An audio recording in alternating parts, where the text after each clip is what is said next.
अपनी घरवाली का पति होता है, जबरन उद्योगपति बोलते। मैं अपनी पत्नी का पति हूँ राकेश। उद्योगों से मेरा दूर दूर से नाता नहीं रहा, क्योंकि मैं सारे उद्योग धंधे व्यापार काम से 2014 में रिटायर हो चुका हूँ।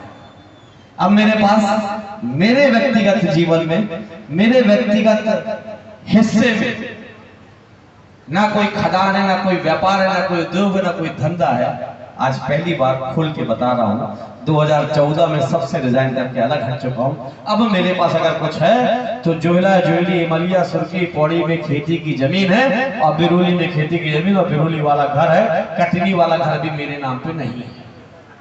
इसलिए कृपया करके मुझे मेरी पत्नी का पति रहने दो, उद्योगपति मत बनाओ। विधायक से मांगते लोग, मैं तो उल्टा हूँ और मांगने में शर्म भी क्यों करूं, ब्राह्मण कुल में जन्म लिया हूं।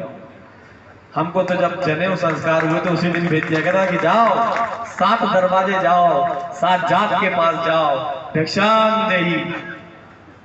यानी कभी जीवन में गलत काम मत करना। विप्र समाज में जन्म लिए हो, किसी से छीनना नहीं, किसी को लूटना नहीं, किसी को मारना नहीं, कोई गलत अनैतिक काम नहीं करना। अगर कभी जीवन में जरूरत पड़ जाए तो मांग के खा लेना, लेकिन गलत काम नहीं करना। तो मैं तो जब जनेऊ धारण किया था, जब मेरा प्रेम संस्कार हुआ तो भिक्षाम देही करके मुझे गांव में जब भेजा गया तो मुझे मोहल्ले में, भट्टा मोहल्ला की याद है, तो मैं कोलों की दफाई में भी घुसा था, क्योंकि अब बाबूजी का लड़का था। अब बाबूजी के लड़का और भिक्षाम देही कर रहा, तो घर घर से जो 2 रुपया न थे वो 100 रुपया डाल रहे थे। तो मेरे को लगा यार इससे बढ़िया जुगाड़ और क्या होगा।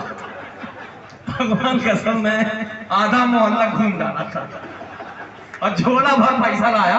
तो मम्मी बोली यार अजीब बात नहीं, अच्छा उसमें मामा पटा के लाते, अब मामा हमें ढूंढे कि भैया चलो वापस। हम पूरे मोहल्ले में चले गए। तो आज आपसे भी मांग सकता हूँ, आज आप इतने सारे लोग यहाँ पे बैठे कि अपमान का दंश भी बहुत बुरा होता है। अंधे का पुत्र अंधा, विवाद करा दिया। क्यों भाई, अगर कोई दिव्यांग विकलांग है क्यों उसका मजाक उड़ाते? कभी किसी का मजाक मत उड़ाओ। आज आप बहुत सक्षम हो सकते हो, किसी अनाथ का, किसी गरीब का, किसी विकलांग दिव्यांग का आप मजाक उड़ाओ, किसी कमजोर का मजाक उड़ाओ। ईश्वर तो देखता है ना कहीं ना कहीं से। नहीं करना चाहिए, ये सिखाते हैं हमारे ग्रंथ, हमारे वेद, हमारे शास्त्र। उसी महाभारत काल में ये भी सिखाया है कि देखो जुआ खेलोगे, शराब पियोगे तो गति क्या होगी और दुर्गति क्या होगी। राजपाट जाएगा, घर परिवार जाएगा, यहां तक कि बीच। अब छोड़िए, द्रौपदी कांड की चर्चा नहीं करना चाहिए, लेकिन ये सारे ग्रंथ ही दिखाते सिखाते हैं। खैर लंबी बात नहीं करेंगे, जनादेश से बात निकलाई, क्षमा करेंगे, लंबी चली गई बात। आज आप सब रिटायर हुए, कुछ अभी, कुछ पहले, कुछ और भी पहले।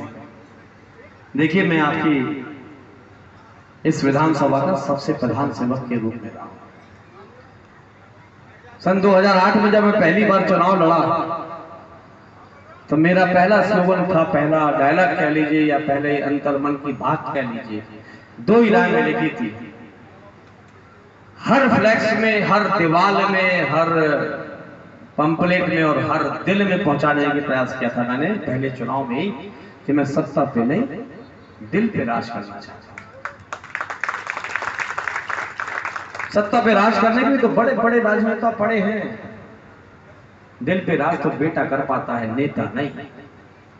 अब वही दिल पे राज कर सकता है जो नेता बन के सेवा करेगा, तो दिल पे राज नहीं कर सकता। सत्ता पे तो राज कर लेगा, लेकिन जो बेटा बन के अपने क्षेत्र के बुजुर्गों को माँ बाप का सम्मान देते हुए सेवा करेगा, तो वही दिल पे राज करेगा। और इसीलिए मैंने अपने जीवन को समर्पित कर रखा इस क्षेत्र के लिए। इसको मैंने कभी राजनीतिक क्षेत्र नहीं माना। बाबूजी सौंप गए, बेटा इस विजय राघवगढ़ विधानसभा क्षेत्र के लोगों ने परिवार से, सगे संबंधियों से बढ़कर सम्मान दिया और दिलाया।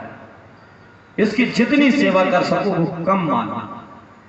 कभी तुम्हारे दरवाजे से कोई खाली हाथ वापस न लौटे, कोई निराश न लौटे, कोई दुखी न लौटे, कोई पीड़ित अगर आए उसकी पीड़ा हरने का प्रयास करें।